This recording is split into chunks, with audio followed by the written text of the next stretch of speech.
잠언 14장 1절에서 18절까지 말씀, 저와 여러분이 한 절씩 나누어서 교독합니다. 지혜로운 여인은 자기 집을 세우되 미련한 여인은 자기 손으로 그것을 허느니라.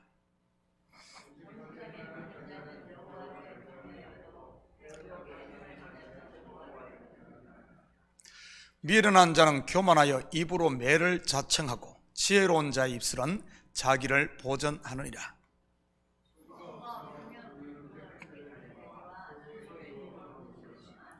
신실한 정의는 거짓말을 아니하여도 거짓 정의는 거짓말을 뱉느니라.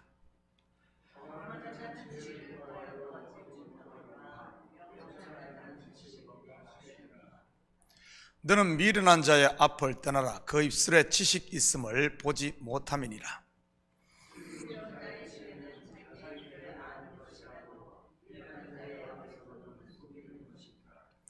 미련한 자는 죄를 심상히 여겨도 정직한 자 중에는 은혜가 있느니라.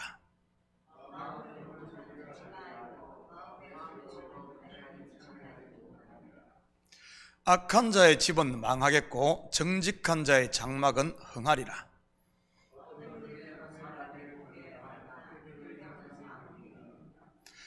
웃을 때에도 마음에 슬픔이 있고 즐거움의 끝에도 근심이 있느니라.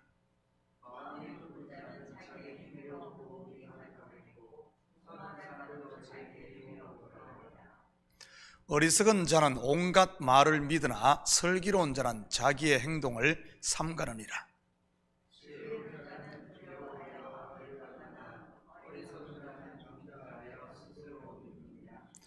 노하기를 속히 하는 자는 어리석은 일을 행하고 악한 계교를 꾀하는 자는 미움을 받느니라.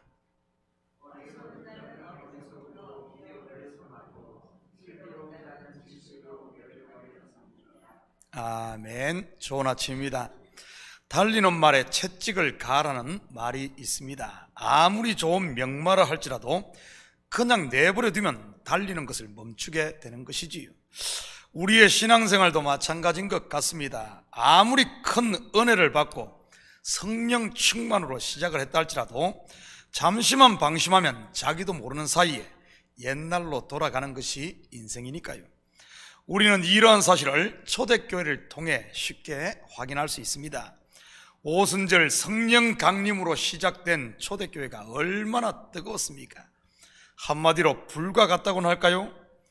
그런데 그렇게 시작된 교회가 얼마 지나지 않아 구제 문제로 인해 히브리파, 헬라파로 갈라져 분쟁이 일어나고 다시 율법으로 돌아가려고 했으니 말이지요. 구약의 출애굽기를 봐도 마찬가지입니다.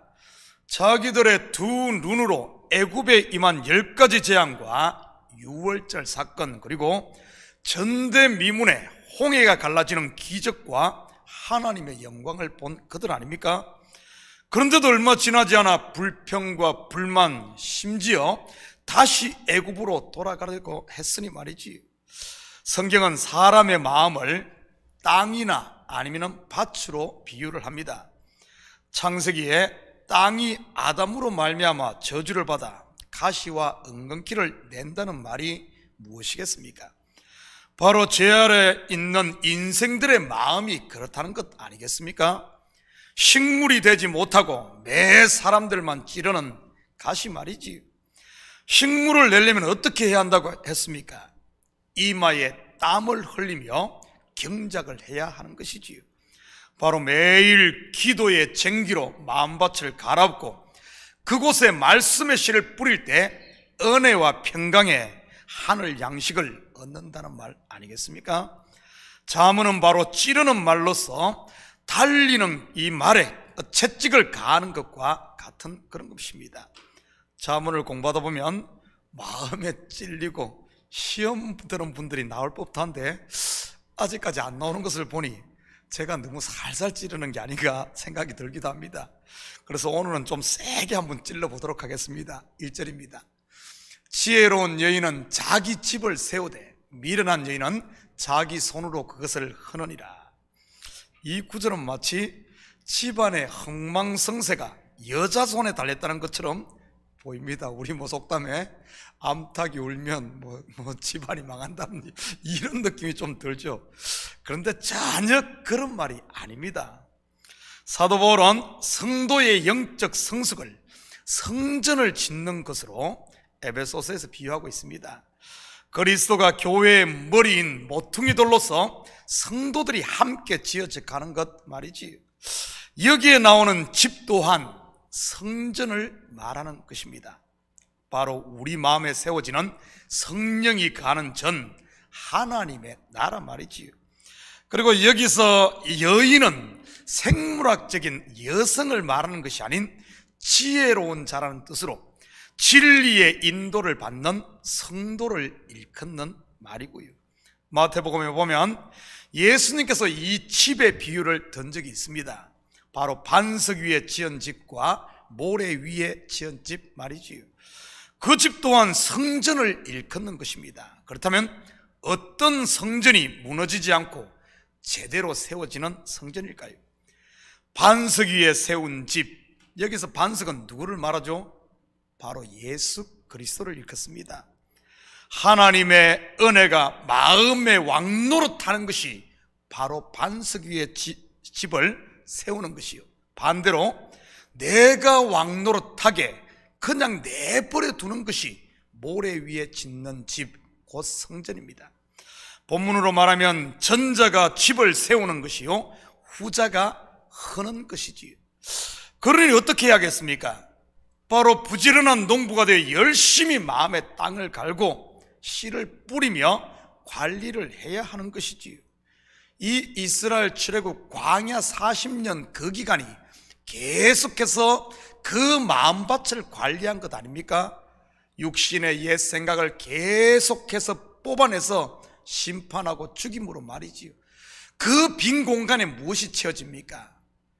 2세대들 출애굽 2세대 은혜가 채워지는 겁니다. 저는 이 시대의 한 목회자로서 성도들을 보면 가장 안타까운 것 중 하나가 이 마음의 밭을 가꾸는데 너무 무관심하다는 것이지요. 세상에서는 바쁘게 돈을 벌고 자식도 키우고 얼굴과 몸을 열심히 치장한데 막상 더 중요한 마음의 밭은 내버려 두고 있다는 사실 말이지요. 그러니 그 밭에 무엇만 자라겠습니까? 원수들이 갖다 뿌린 가라지들 아니겠습니까? 온갖 걱정이라는 가라지, 두려움이라는 가라지, 시기와 질투, 불평과 불만이라는 이런 가라지들이 꽉 차 있는 겁니다. 다시 말해 가시와 엉겅퀴만 있는 것이지. 그런 가라지가 키만큼이나 자라는데도 내버려 두는 이런 것 보면 참 안타깝지 않을 수가 없어요. 그러다 보니 겉으로는 멀쩡하게 잘 사는 것 같은데 속을 들여다보면 한마디로 쑥대밭이 되고 마는 것이지요. 이러한 가라지들이 마음에 보이면 어떻게 해야 되겠습니까? 성도라면 말이지요, 기도하면서 확 뽑아내야 되는 것 아닙니까? 새벽 잠을 줄이고 밤잠을 줄이면서까지라도 말이지요. 그래야 다시 은혜와 평강이라는 곡식이 자라. 비록 겉은 좀 부족한 것 같을지라도 내 속에 하나님 나라로 가득 채워짐으로 감사와 찬양의 삶을 사는 것 아니겠습니까? 그런데 속은 치유하지 않고 그때 끝에만 점점 매여 가면 갈수록 이게 속이 허할수록 겉이 더 바빠집니다. 이것 채우려고 아무리 쫓아다닌다고 해서 되겠습니까? 예전에 보면은 이런 애들 이 장난하는 게 뭡니까? 게임하는 게 있어요. 이 뭡니까? 이거 머리 때리면은 이쪽에서 뭐가 튀어나온 거 있잖아요. 두더지 잡는 거라 겁니까 그거? 엿 때리면 엿 때리고 막 그게 나중에 하다 보면은 점점 이 때리는 속도가 빠르면 빠를수록 이 나오는 속도가 더 빠릅니다.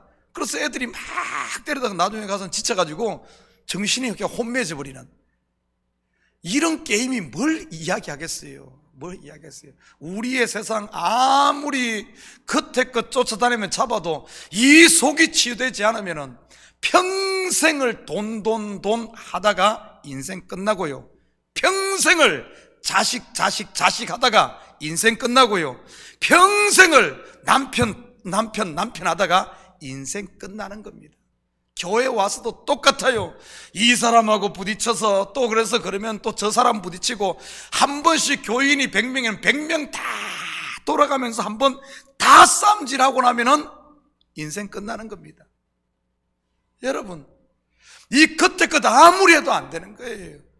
내 속을 치료하고 기도하면 내 속을 치유하고 나면은 돈이 없어도 자식이 뭘 해도 이래도 저래도 내 삶을 사는 거면 나에게 주어진, 하나님께서 나에게 주어진 청지기로서 내 인생을 똑바로 살며 나를 통해 하나님의 영광을 드러내며 멋진 인생을 사는데, 하나님께서 주신 이 생명을 속을 그냥 내버려 두니까 가시밭을 만들고 엉겅퀴만 만드니까 끝에 끝에만 그런 인생을 살 수밖에 없어요. 참으로 좀 깨어있고 좀 기도하면서 우리 성도들이 그래야 되는데, 그러지 못하는 것을 보면은 몰라서 그런지 게을러서 그런지 그냥 자기 인생을 그냥 내버려두고 팔자대로 살려니 그냥 방치하는 건지 알 수가 없어요. 알 수가. 4절 계속해서 봅니다. 너무 세나요 오늘? 소가 없으면 구유는 깨끗하려니와 소의 힘으로 얻는 것이 많으니라. 농사를 지어보지 않은 현대인들은 이 말의 뜻이 확 마음에 와닿지를 않을 겁니다. 그렇지만 저처럼 시골에서 자란 분들은 이게 좀 다르지요. 소 한 마리 키운다는 것은 보통 일이 많은 것이 아닙니다. 소가 좀 많이 먹습니까? 아침에 소주 끓이려면 적어도 물을 5갤런짜리 바켓으로 3개, 4개는 갖다 넣어야 됩니다. 거기다가 집을 쓸고 그리고 여물을 만들어서 구유에 퍼다주면 그냥 얌전히 먹는 줄 압니까? 이리저리 헛고 막 하면서 소가 또 먹어요. 그렇게 많이 먹었으니 배설물도 오직 많겠습니까? 마구간 치우는 것도 이게 보통 일이 아니지. 그런 수고를 하면서도 왜 소를 키웁니까?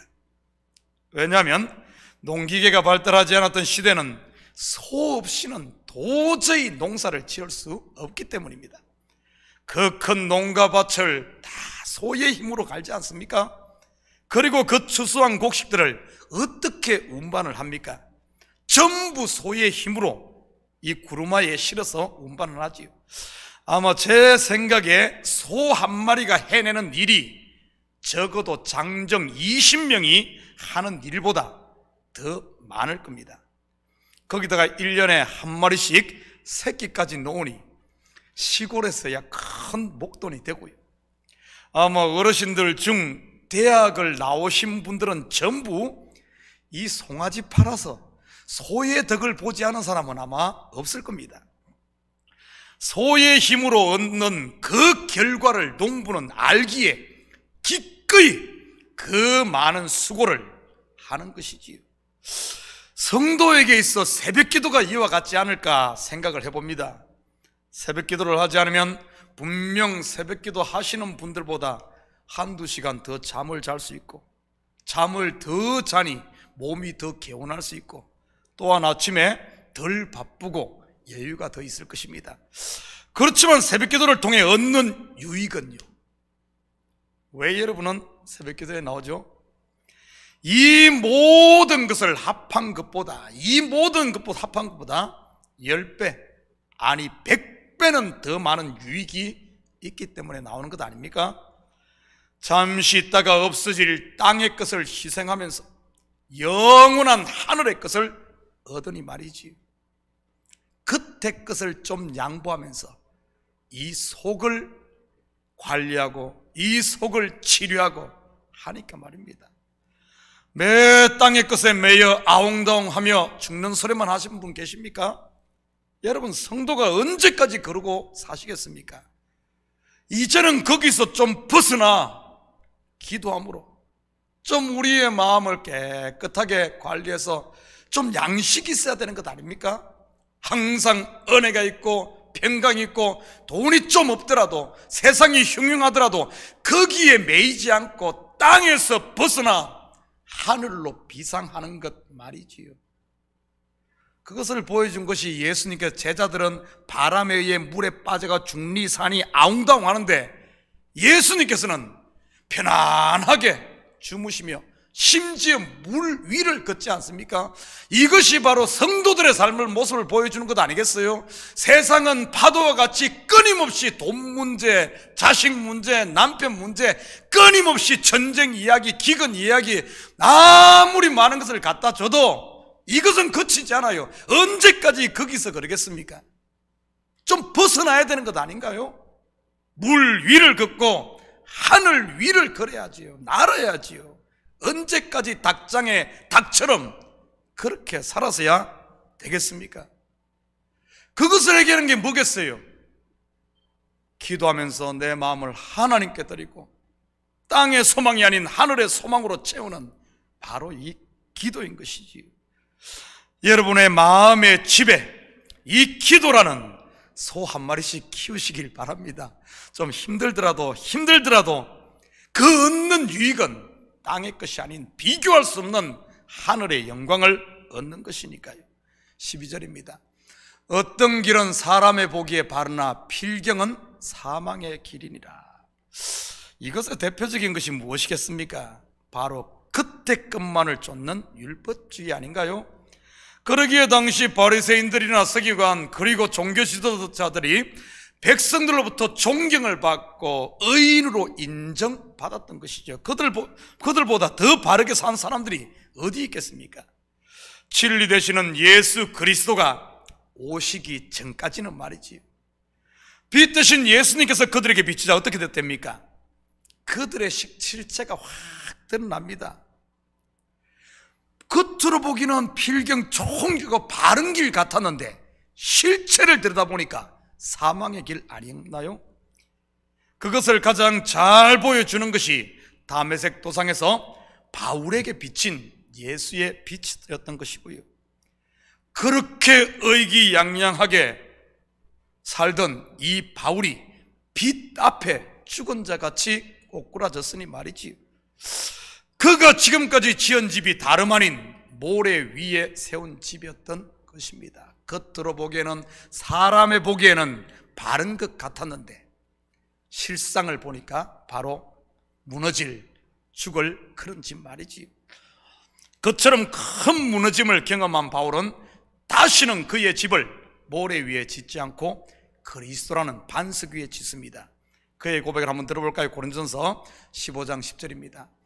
그러나 내가 나된 것은 하나님의 은혜로 된 것이니 내게 주신 그의 은혜가 헛되지 아니하여 내가 모든 사도보다 더 많이 수고했으나 내가 한 것이 아니요 오직 나와 함께 하신 하나님의 은혜로다. 그렇다면 여러분의 길, 여러분의 집은 어떻습니까? 비가 오고 창수가 나도 무너지지 않을 하나님의 은혜 위에 지어진 집입니까? 아니면 사람 보기에는 바르게 보이는데 필경은 죽는 율법으로 쌓은 내 의 위에, 내 자랑 위에 지어진 집입니까?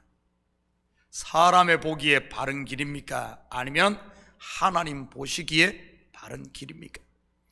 사랑하는 성도 여러분, 오늘 하루도 부지런한 농부처럼 여러분의 마음밭을 말씀과 기도로 잘 관리해 사단이 뿌리는 가라지 아무리 뿌린다 할지라도 부지런한 농부에게는 당하지 못하죠. 계속해서 뽑아내고 관리하면은 그렇게 관리할수록 내 속에는 곡식이 풍성하게 자라기에 이 사단이 힘을 못 쓰는 겁니다. 나는 우리 성도들이 세상 것 열심히 하는 것 좋아, 열심히 하십시오. 그러지만 더 중요한 것은 우리의 마음밭을 잘 관리함으로 우리 속에 열매가 있고 감사가 있고 찬양이 있고 용서가 있고 사랑이 있어서 참으로 오늘 하루 삶도 여러분 가는 곳마다 생명을 살리는 하나님이 주신 이 하나님 나라를 누리며 사는 이런 복된 하루가 되기를 주님의 이름으로 축복합니다. 같이 기도하십시다. 사랑의 아버지 하나님, 참으로 감사를 드립니다. 분명 성도라면 아버지는 부지런한 농부처럼 땅을 관리함으로 아버지는 식물을 얻어야 함에도 혹시 우리가 세상에서는 바쁜데 정말 바빠야 될 하나님 일에는 무관심하지 않은지를 우리가 점검케 하시고 이제는 자다가 깨어나 아버지는 우리 마음밭을 잘 관리함으로 하나님이 주신 복을 온전히 누릴 수 있도록 축복하여 주시옵소서. 이 새벽도 간구하는 기도 제목마다 주님 들으시는 줄 믿사오며 이 모든 말씀 예수님의 이름으로 기도드립니다. 아멘.